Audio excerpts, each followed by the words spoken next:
د ننګرهار والي شاه محمود میاخیل د تورخم بارډر باندې کمپ جوړ کړ ترڅو افغان مسافر هلته قرنطین کړي. د کابل بې کفایته او غلو سیاسیونو فشار له امله د ننګرهار والي دغه ټول کارونه په اوبو لاهو کړل، خو ننګرهار والي له چا کم نه ده. د کابل والي او د لغمان والي راوغوښتل او ډېر زبردسته پریکړه وکړه. راځئ چې دغه درې والیانو څه سره وکړل دلته په ویډیو کې ډېر په لنډو کې له موږ سره وګورئ. درنو لیدونکو السلام علیکم، وخت مو په خیر. ننګرهار والي شاه محمود میاخیل د خبرو او پریکړو نه منلو له امله داسې پریکړه وکړه ننګرهار، لغمان او کابل ولایتونه د مسافرینو پر تګ راتګ د بندیز پریکړه وشوه چې د شنبې ماښام له 8 بجې به عملي شي. د ننګرهار، لغمان او کابل ولایتونو والیانو د یوې ناستې په ترڅ د کرونا وایرس د خپرېدو د مخنیوي په موخه پریکړه وکړه چې د شنبې ورځې د ماښام 8 بجو وروسته مسافرینو ته اجازه نه ورکول کیږي چې یادو درې ولایتونو ته تګ راتګ وکړي. د ننګرهار والي شاه محمود میاخیل او د کابل والي محمد یعقوب حیدري د ننګرهار ولایت په مقام کې تر لیدنې وروسته په لغمان ولایت کې د یاد ولایت د والي محمد آصف ننګ سره د کرونا پر وړاندې د ګډې مبارزې په ترسره کولو د همغږۍ ناسته وکړه. د ننګرهار والي شاه محمود میاخیل وویل په کابل کې 95 سلنه د کرونا وایرس خپور شوی، په دې موخه چې لغمان او ننګرهار ته د یاد وایرس د رالېږد مخه ونیول شي. د یادو ولایتونو والیانو سره یې په ګډه د شنبې ورځ ماښام له 8 بجو وروسته درې واړه ولایتونو ته پر تګ راتګ د بندیز پریکړه وکړه.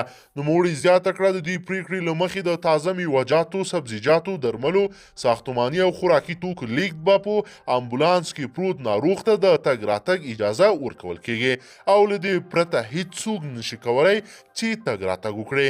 هغه د ختیځو ولایتونو له ټولو اوسیدونکو څخه غوښتل چې تر بیا خبرتیا خپرېدو پورې به په خپلو ولایتونو کې خپلمنځي راتګ څخه ډډه وکړي او تر یوې میاشتې پورې په خپلو سیمو کې پاتې شي.